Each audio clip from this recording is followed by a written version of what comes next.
I am a born-again Christian, but I did not come to really accept Christ for myself until I was 22 years.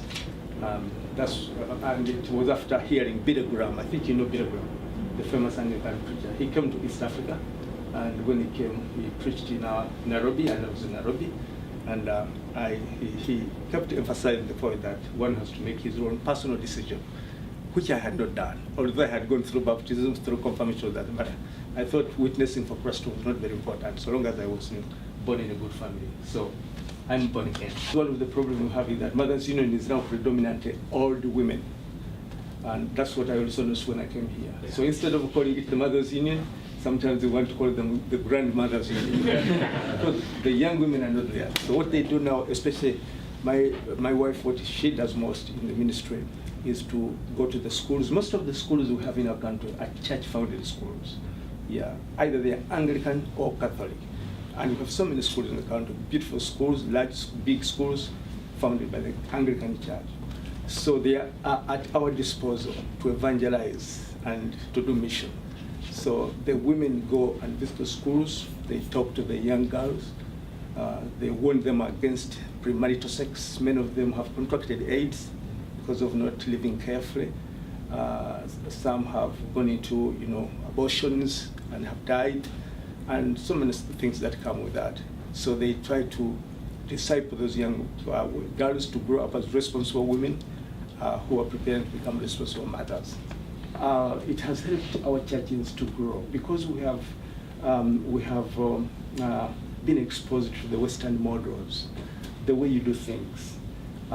There's so many good things I think that has come with this linkage that has been taking place.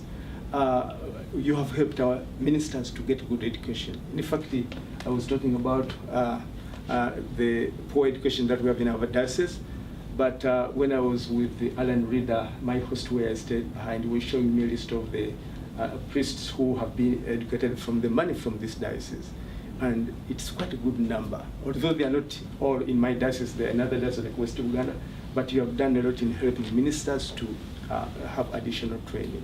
Keslan, thank you very much for giving us some insights into things that you do, and we're very grateful to have you here. Let me say one thing that happened. This morning I was telling Alan, who hosted me, one of the things that I liked from the West is the way men here help women in the kitchen.